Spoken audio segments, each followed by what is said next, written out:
Hey guys, welcome to my channel if you're new here, or welcome back if you've seen this face before. Today's video, I decided to make another video about love spells gone wrong because you guys liked my first video about it. So I decided to bring it back and let's take another peep at what people are doing to themselves. I'm on a little break for school, decided I want to at least get 1 or 2 videos up for you guys, so here's one. But yeah, if you want to watch people make some questionable decisions and see what happens, then just keep watching. I have 4 to 5 stories. It really depends how long it takes to film. But yeah, let's just go ahead and jump right into it. Before you do a love spell on that man, make sure you watch this video first. We're gonna call the person who submitted this story Julia. I am back with another spooky story. So like many others, Julia was scrolling through TikTok when she came across various love spells. Intrigued, she decided to try not just one, but multiple spells. A love spell, a binding spell, an obsession spell, and a third-party removal spell.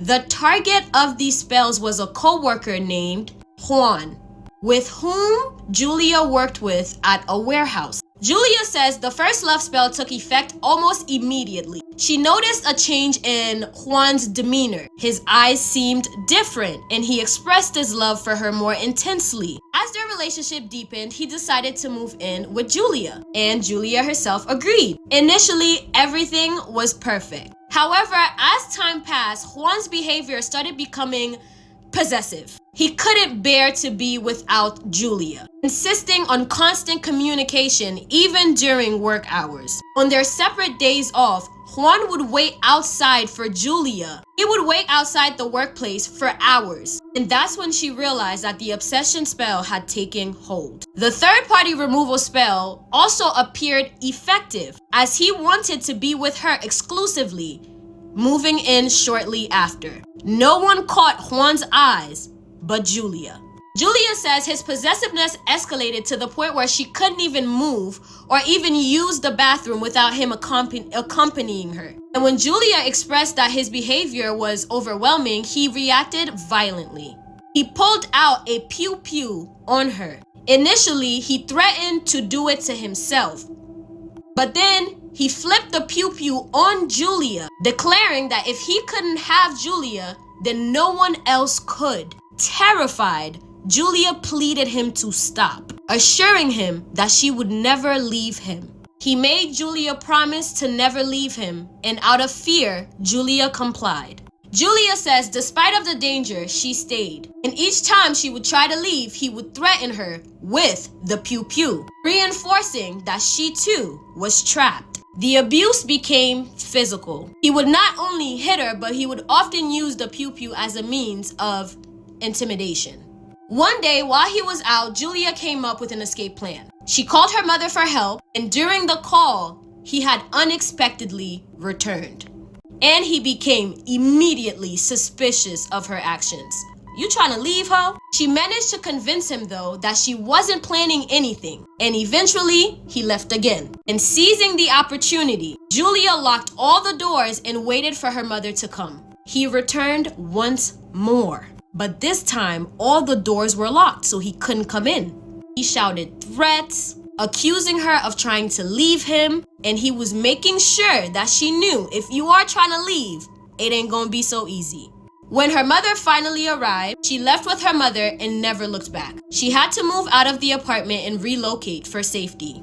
Julia says, ironically, we worked together and he filed a restraining order against me.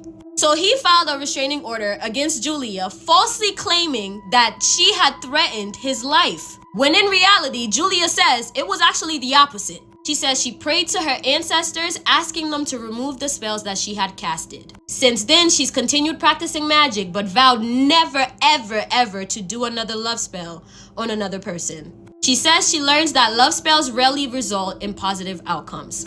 Wow, Julia, thank you so much for submitting this story. Thank you so much for submitting the story. If you have a spooky story that you want me to tell, please feel free to submit it to me either on my TikTok DM or my Instagram.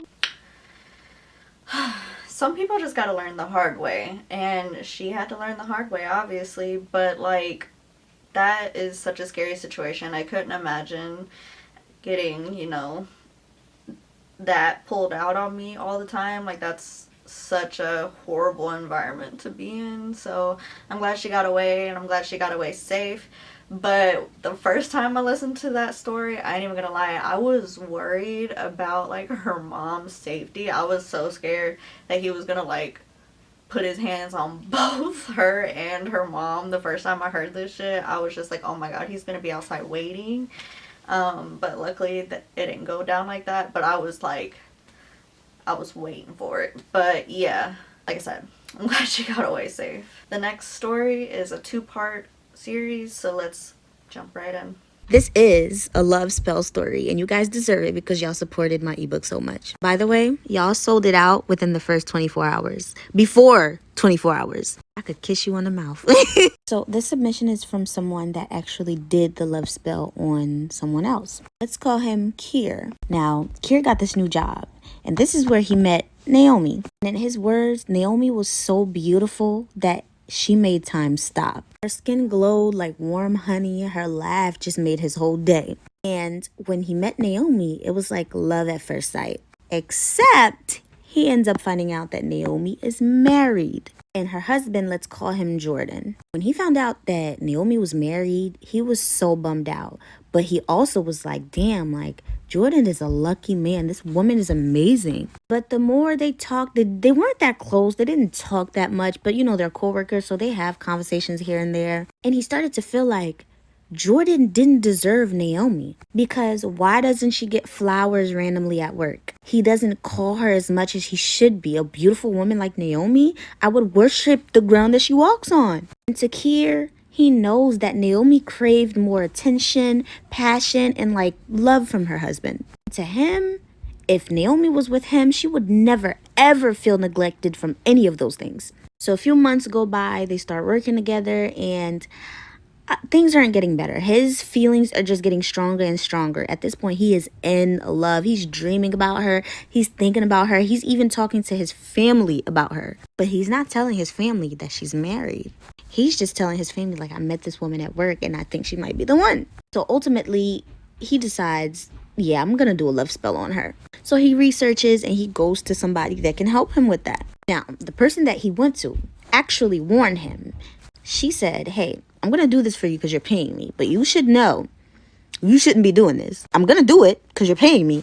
But there are consequences. Kira's like, yeah, whatever. Give me my wife. So they did what they needed to do there. And then the woman gave him ingredients and stuff on how to like lock it in when he gets home. So he gets home and he locks it in. And he's excited because he's about to get his wife. And then a week goes by. Nothing really happens until the next week. Naomi started looking at him differently. She smiled longer when they talked. She started to touch his arm when they talked. When it was just two of them, like, talking, she kind of lingered around a little more. And then they end up exchanging numbers. So slowly but surely, they started texting. And it started off, like, very innocent. But about a month later, the text started to shift from innocent to I'm thinking about you, to I kind of can't stop thinking about you, to I have a confession.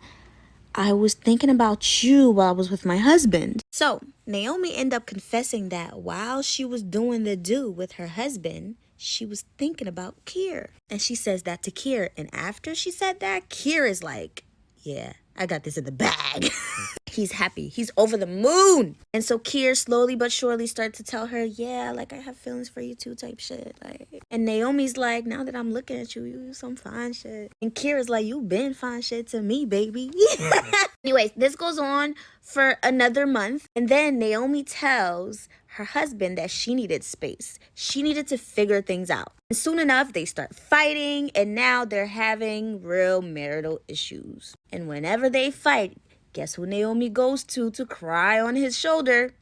My man Kier. Now at this point, her and her husband are like fighting every day, and her feelings for Kier are growing stronger and stronger. To the point where she ends up moving out and moving in with Kier. Now you can imagine, Kier is jumping up and down at this point. He is so glad he did what he did. He got his wife. They move in together. They have the honeymoon phase. Everything is great. It's like Kier is just in love. Like he's in love. He could fly the way he's in love. But then Of course, once you use love spells, it don't go the way you want it to. Things started to change. Naomi wasn't just in love with Kier now. She was obsessed. Y'all knew that was coming though. She couldn't sleep unless Kier was holding her. And at first, Kier was like, oh, that's so sweet. Like, my woman needs me. She need me to sleep. Type shit. Like, and then she started to get sad when Kier would leave the house for a certain amount of time and didn't come back. Kira's like, oh my God, my woman be missing me type shit. And then she started to get upset when Kira wouldn't text her back right away. And of course, Kira dumbass is like, oh my God, like she want my attention type shit. And then one night, they were sleeping together, right? And Kira woke up, and when he opened his eyes, Naomi was standing over the bed, staring at him. Just staring at him. Now, that's the night that something started to click for Kier. Because when he looked in her eyes weren't the same. They were like empty, like she was searching for something that she lost. That was like the first red flag for him. But he's still trying to be like, my wife probably just needs me type shit, you know? Like, then another night came to where this time she woke him up crying hysterically, like sobbing. Kira's like, oh my gosh, baby, what's wrong? Like, what's the matter? Why are you crying? Did you have a nightmare? And she looked him dead in the eyes and was like, I can't remember who I was before you. It's like my whole life before you doesn't exist. And that moment was when it clicked. That moment was when he remembered what the lady said. There were consequences. Now, while all of this is going on, Jordan, her husband, doesn't know like who she moved in with. He just knows that she moved out. And poor baby, he still loves his wife. Like, he's trying to make his marriage work. Like, he's searching for her. And he ends up finding out where, she lived. But he didn't know that she moved in with Kier. And so for a couple of nights, come to find out, Jordan was sitting outside her apartment to make sure she's okay, contemplating whether or not, he should go and like speak to her because they ended on pretty bad terms. So one day when Naomi was leaving, her house, not her house, but the apartment that she was living in with Kier. Wait, before I go on with the story, have you gotten my ebook yet? Do you want to end up like Naomi? I don't think so. So go get my ebook to figure out how to protect yourself from that, specifically from, Because let me tell you, if you're a girl watching this, these men out here be voodooing their life away, okay? Don't believe that men don't do voodoo. They do it all the time so they can cheat in peace. And if you're a guy watching this, you should already know women be doing voodoo on men. You heard about the period and the pasta thing. Oh, okay, so go get you that ebook to protect yourself, okay?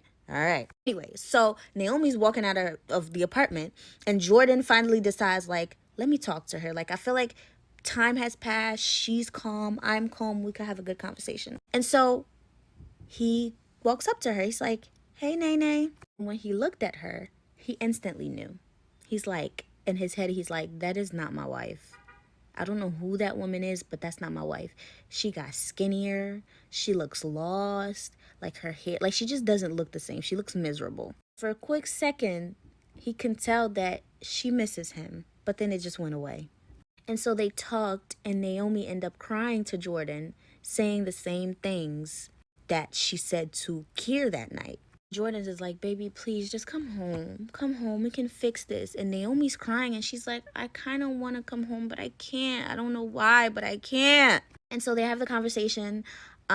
He leaves, and he ends up going to his pastor to speak about it. His pastor was the one that was like, oh, mind you, the pastor, he's the one that married them. Pastor was already on it. He's like, I don't know. Like, I'm not excusing what she did, but it sounds like she isn't herself. It sounds like some spirits or demons have attached themselves to her. And so the pastor's like, I'm going to give her a call, and all three of us, we're going to sit here, we're going to talk, and we're going to pray. And that's what they end up doing.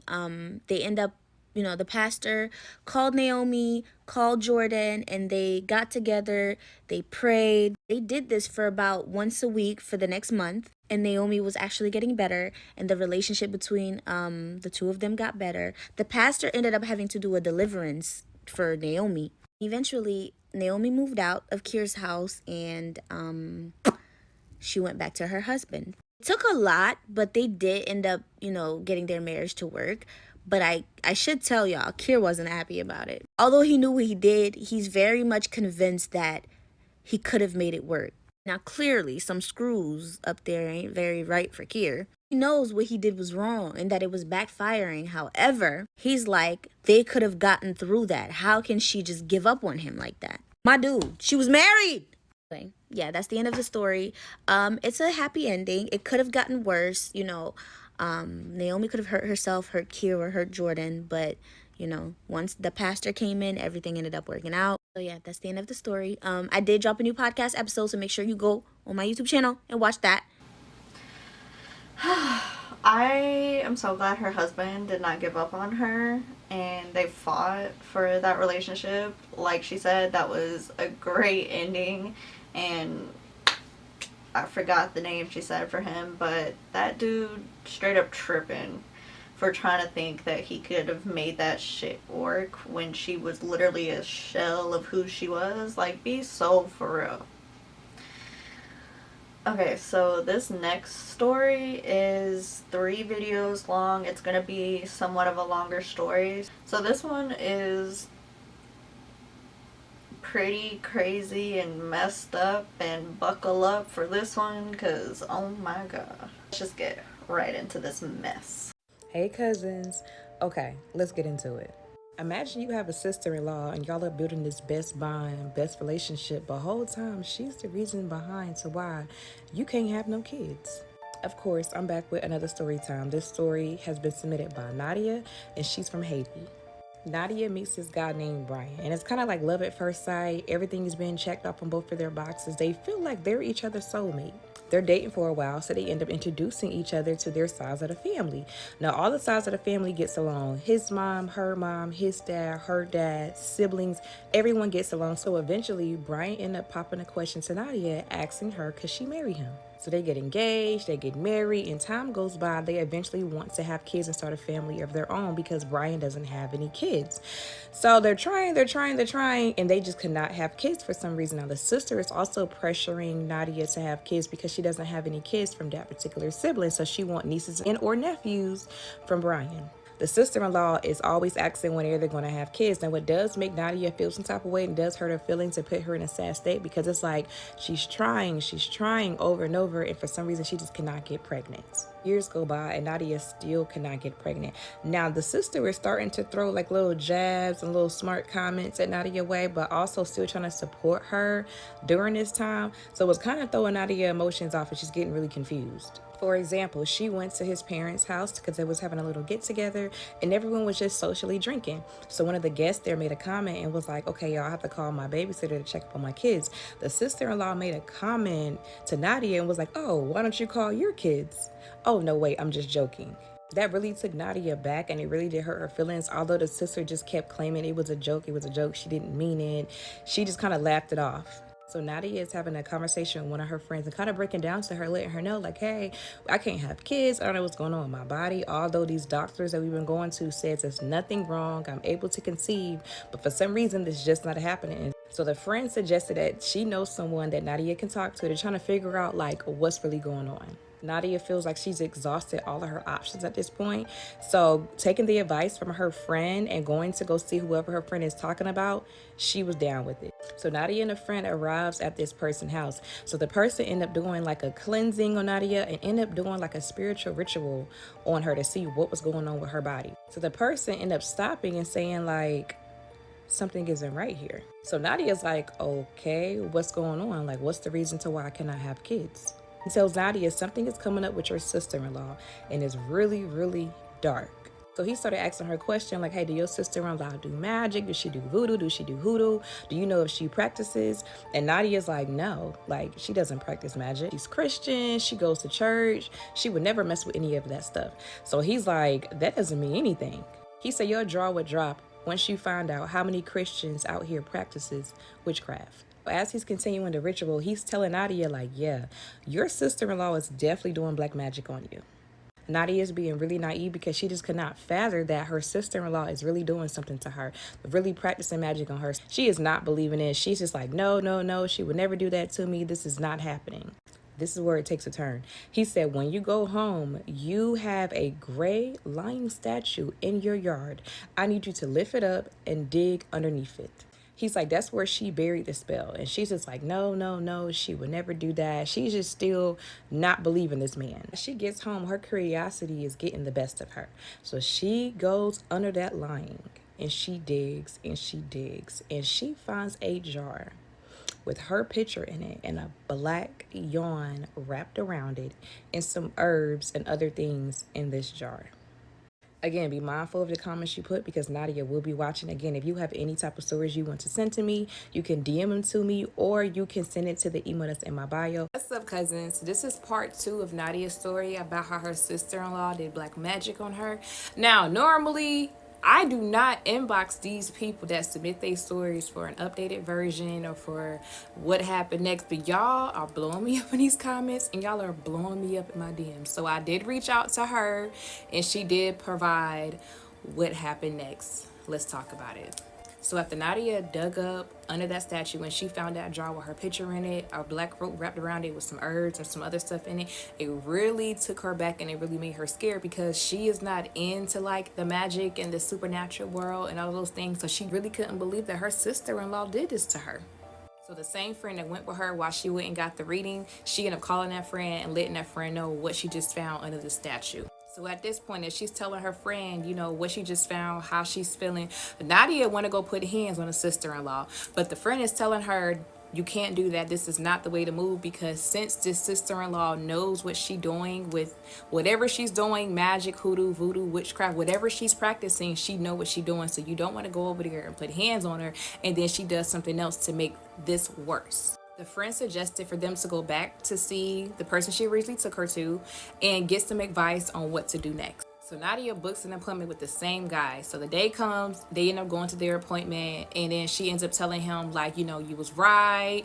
I dug up under my statue and I did find a jar with my picture inside and some other things inside. And she's kind of asking him, like, okay, what's the next step? How do I get this off of me? Because I really want to have kids. So first, he ended up giving her a list of herbs that she needs to start taking to kind of start doing this to her body. He gave her recommendations like maca root, black cohosh, red clover, ashwagandha, herbs like that. He also mentioned that he could perform a return to sender where everything that the sister-in-law did to Nadia, it will be reversed and sent back to her. Nadia said she really didn't know how to feel. She didn't know if she should move forward or not because she didn't want to be inviting anything into her spiritual life. And this is not something that she's really used to. She was just kind of in the air on should she do it? Should she not do it? Should she ignore it? Should she just move on? She didn't know what to do. So the friend is having a sidebar with Nadia and let her know like, hey girl, you need to do this because this is very important, especially if you want to have kids because who knows what else she's putting on you and who knows how long she's been doing this for. It's been years and you still have not gotten pregnant yet. The friend is also suggesting to Nadia that she get some type of protection work done as well, just so this could not keep happening to her. He suggests one of the crystals that she should get is a black tourmaline, and just so happened, so Nadia bought the crystal for him and she also gave him the green light to do a protection ritual on her and to also do a return to sender. Now Nadia's mind is racing because she's wondering, do she tell her husband? Do she not tell her husband? Like, how is he going to take it? Is he going to take his sister's side? Is he going to take my side? There's so many questions going through Nadia's head right now. So Nadia decides she's going to have a conversation with him and kind of inform him on what his sister has did to her. So boom, he gets home from work and then she tells her husband that she needs to have a talk. So he's like, okay, what do you want to talk about? So Nadia first asks him like, you know, hey, do you know if your sister or your family is involved in like any type of witchcraft or black magic or just anything dealing with that at all? So he's like, no, like he's taken back, like, no, my family would never do that. My family are Christians. They're in the church. They would never dabble in something like that. So Nadia's like, I'm just going to get straight to the point. We've been trying to have kids for years, and for some reason it's not happening. Although we're going to these doctor's appointments and they telling us there's nothing wrong with my body, there's nothing wrong with you. We should be perfectly good candidates to have babies together. She says, so she ended up telling her friend, you know, what's going on. The friend suggested she go talk to someone. Long story short, they went and talked to that person. He told her that your sister is the reason behind why I cannot have kids because she's doing black magic to make me not have kids. The husband was so taken back by what he just heard, and he didn't know how to respond. He didn't know what to respond with. She said it was like a deer looking into headlights. Now, he did ask her a question, asked her, did she believe everything that this person told her? And she's just looking like, are you really questioning me? Like, yeah, at first I did not believe it. I couldn't believe it because I'm just like, I've never heard of your family doing anything like that. But the fact that it's years going by, I can't get pregnant, and now thinking, okay, she has made little jabs and little comments here and there, and now this is coming up. And it's the fact that this man knew I had a lion statue in my yard and he never even met me. So pretty much they're arguing back and forth because he's trying to take his sister's side, and he's trying to convince her, like, why are you believing a random person? And it's kind of confusing her, even though she knows the truth because she's seen it for her own eyes. But she said he's manipulating her really, really bad. The husband ended up calling his sister and put the sister on speakerphone and asked the sister straight up, like, hey, are you doing magic on my wife? So the sister-in-law was like, what? Like, I don't mess with that. Like, I go to church. I'm a woman of the Lord. I would never do anything to hurt somebody else. Like, have y'all been to the doctor? Maybe she's the reason why y'all can't have kids. Maybe it's her body. What reason would I have to put magic on her for her not to have kids? So that was kind of the end of their conversation. He hangs up. So the husband like, see, like I told you, she doesn't mess with that. And Nadia is just like, wow, you're really taking your sister's side after everything I just told you, and you don't find it weird that I just cannot have kids for nothing, and we've been doing the do unprotected, and we done went to these doctors and they can explain or give us a valid reason to why we have not had kids yet. So they're kind of just going in circles now about this whole argument. So she said a couple days go by and they're in the bed sleep, or at least he thinks she's asleep. He gets the phone call and he ends up getting up out the bed and going to take the phone call. So she said they had cameras in their house. And what she did was she pulled up the camera and she turned up the volume to hear what he was talking about. She heard him say, why do you keep doing this with every girl that I talk to? Why would you do it this time knowing that I married this woman? Nadia could not believe what she just heard. So the whole time when he's trying to defend his sister and saying she never did this and never did that, he knew that this is what his sister been doing. She texted her friend and let her friend know what she just heard on that camera. The friend ended up texting her, telling her she needs to get away from him, because if he knows his sister been doing that, and he's trying to pretend like he didn't know, and he's trying to like be on his sister's side, neither one of them is for you, and you need to get up out of that situation now. So the friend suggested that Nadia can come live with her until she figures some things out. At this point, Nadia is scared because she don't know if her husband is in on it as well. She don't know if he knew about it. She don't know. She just don't understand why he was taking his sister's side and why he didn't tell her ahead of time, like, hey, my family practices da-da-da-da-da, whatever. So she said the next morning when he went to work, she packed up all her stuff and she moved out and moved in with her best friend. This is all I can fit into this video. I will be coming back with a part 3. Hey cousins, so this is part 3 to Nadia's story about how her sister-in-law did black magic on her. So after Nadia moved out and moved in with her best friend, she did say that her husband was trying to reach her by different numbers, email, social media, even popping up to the best friend house, because that was like her only person that she could rely on. So he knew that's where she had went to.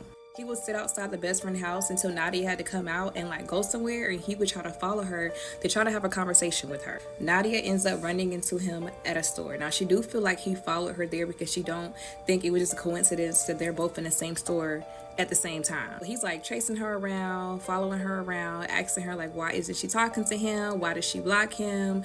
What is going on? She tried to ignore him, but he's getting louder and louder and he's causing a scene, and she did not want to feel embarrassed. So she ended up telling him that she overheard the conversation that he was having with his sister over the phone.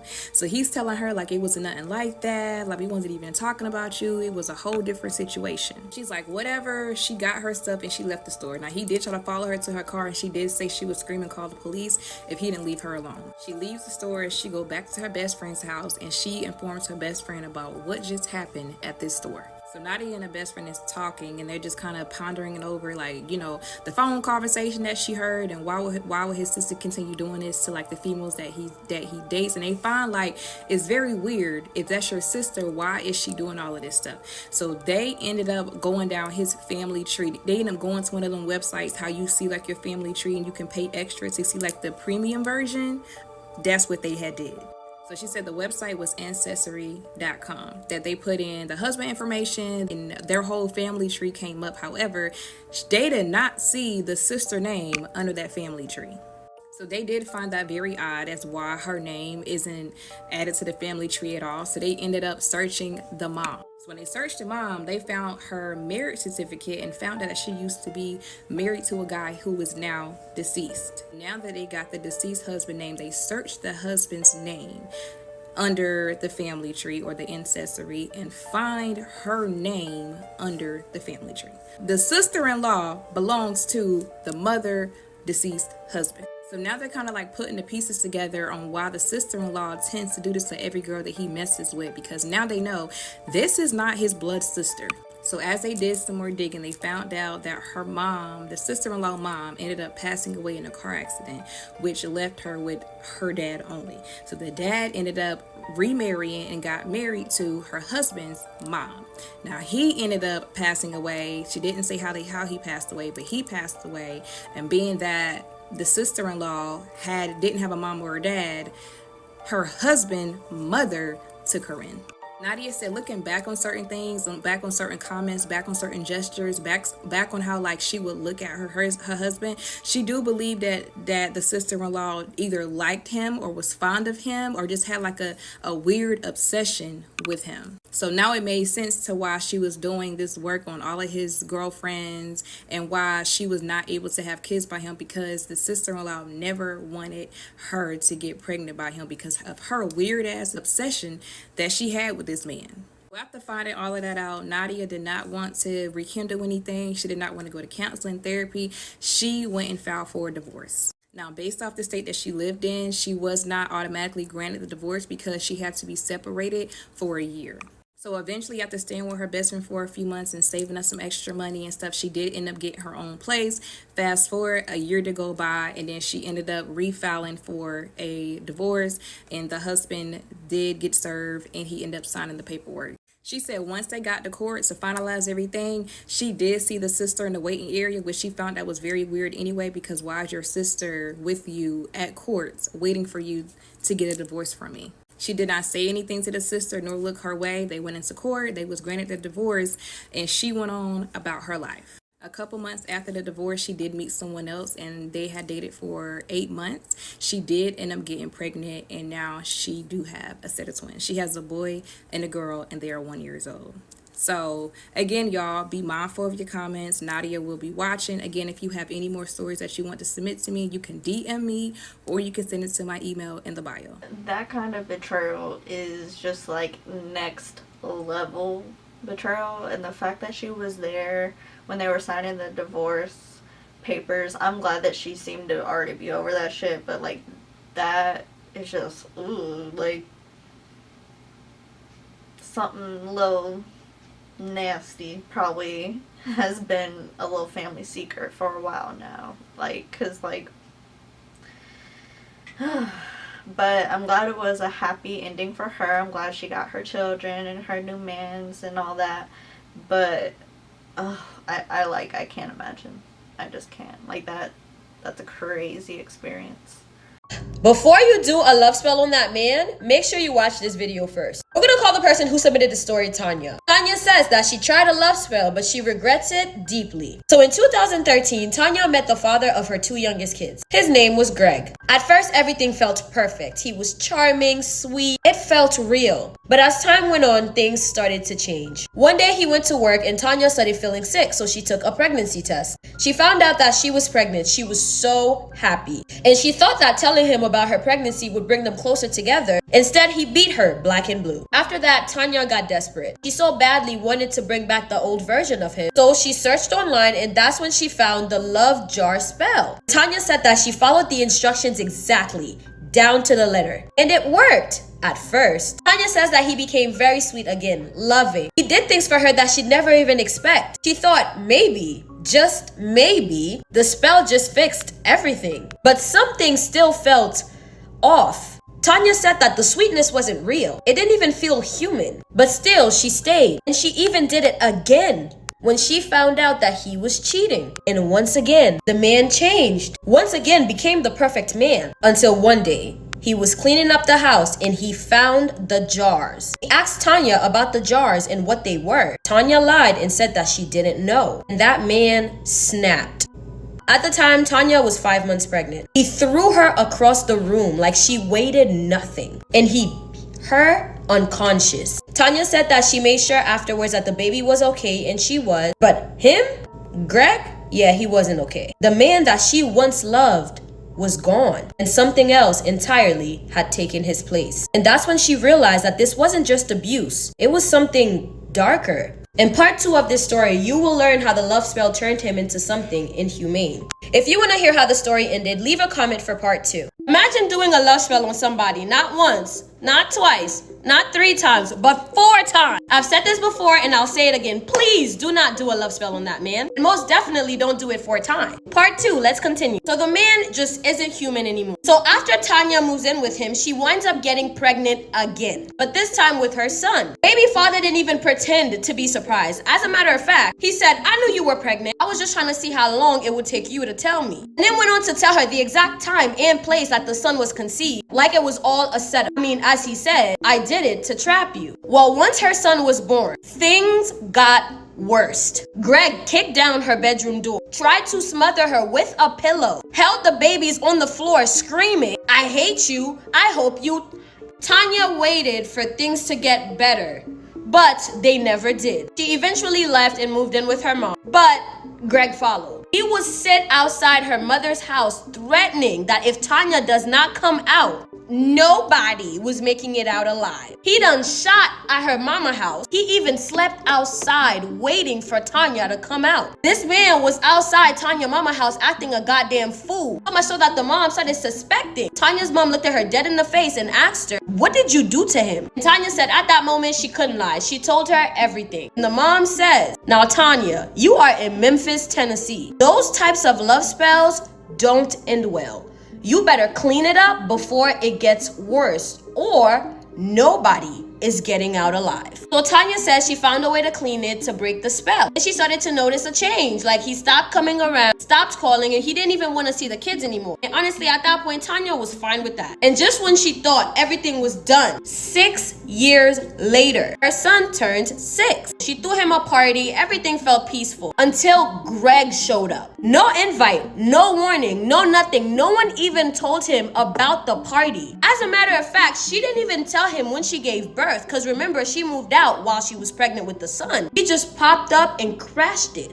So now her and her babies just run to the kitchen to take cover. And her mom just poured salt at the threshold, looked at him dead in the face and said, step over it. And he wouldn't. So then Tanya's mom said, you're not human. You have demons on you, and it's my damn daughter's fault. She did a love spell on you. Tanya did that spell 4 times.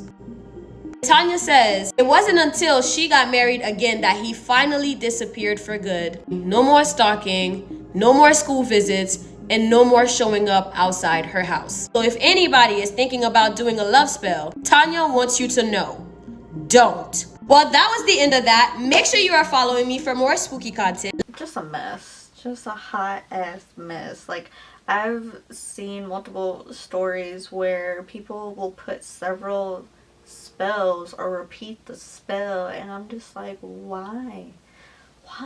Like, I can't. That is truly like a nightmare situation, and it lasted years. Like, no thank you.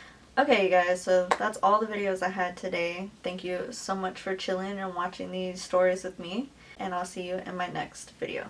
Bye, guys.